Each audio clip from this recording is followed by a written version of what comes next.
Assalamualaikum warahmatullahi wabarakatuh. Perkenalkan, nama saya Diki Aribowo. Di sini saya ditemani oleh 3 teman saya. Kami di sini akan menjelaskan materi tentang Supply Chain Management atau SCM. Berikut adalah materi-materi yang akan disampaikan oleh kami. Mungkin materi pertama yang akan saya sampaikan ialah latar belakang. Jadi, dalam era globalisasi dan digitalisasi, perusahaan harus mengoptimalkan efisiensi dan daya saingnya melalui sistem manajemen yang teridentitas. Supply Chain Management adalah salah satunya. Supply Chain Management ini atau SCM menjadi kunci penting dalam mengatur alur barang, informasi, dan layanan secara menyeluruh, mulai dari pemasok hingga konsumen akhir. SCM ini tidak hanya relevan dalam industri barang, tetapi juga memainkan peran penting dalam industri jasa, perkembangan teknologi AI, cloud, dan cloud computing. Ia juga mendorong penerapan SCM menjadi lebih adaptif, produktif, dan responsif terhadap kebutuhan pasar. Oleh karena itu, penting untuk menganalisis integritas SCM secara mendalam di kedua jenis industri serta mengaitkannya dengan pengamatan langsung di lapangan. Jadi pengaitan di lapangan itu sangat penting ya.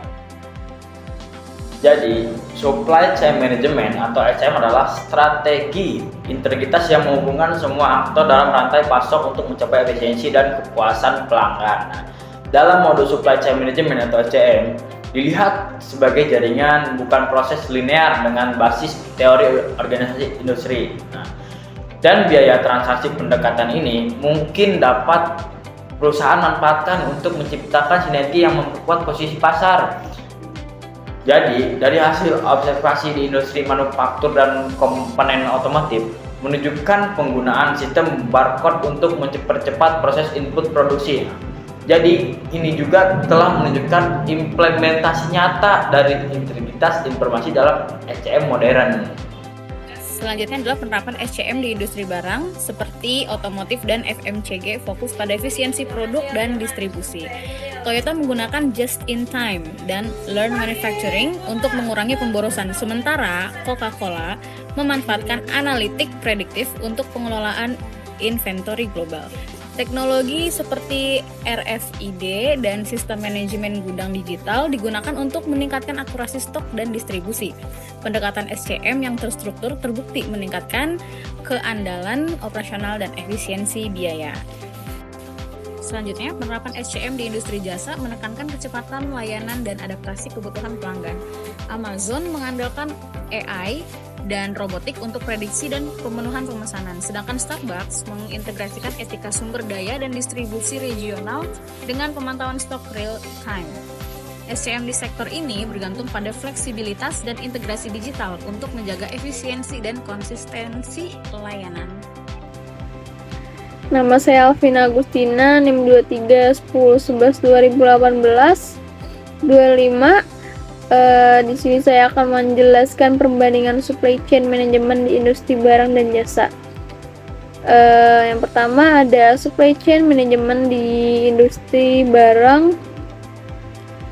Contohnya itu ada Toyota dan Coca-Cola. Fokus utamanya ada di alur material dan produksi fisik.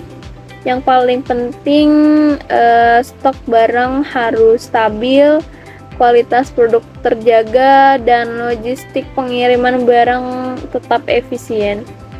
Biasanya perusahaan kayak Toyota dan Coca-Cola ini sangat mengandalkan kontrak sama pemasok dan sistem logistik yang rapi. Mereka juga pakai sistem kayak just in time buat ngurangin stok di gudang, jadi barang yang diproduksi langsung dikirim sesuai permintaan dan nggak numpuk di gudang. Nah, Toyota misalnya bener-bener ngejar efisiensi logistik nih, make sistem just in time. Kenapa?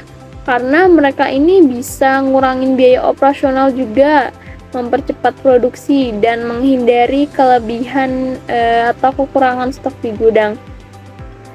Jadi semua ini bikin mereka tetap kompetitif di pasar otomotif yang ketat.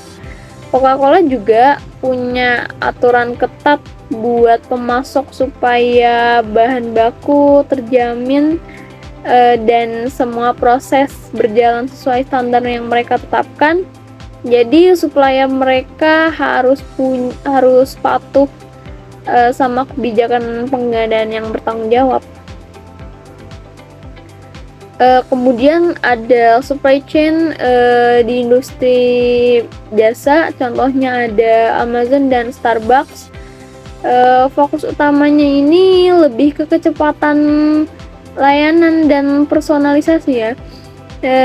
Di sini yang penting adalah data real time dan fleksibilitas operasional. Misalnya kayak Amazon dan Starbucks nih pakai sistem berbasis permintaan atau on demand. Jadi mereka bisa cepet banget ngerespon permintaan pelanggan. Kalau Starbucks nih misalnya pakai aplikasi buat pesan kopi, terus bayar dan cari lokasi toko terdekat. Semua data pesanannya bakalan diolah secara real time supaya pelanggan makin cepat dan selera pelanggan dengan sesuai selera pelanggan ya.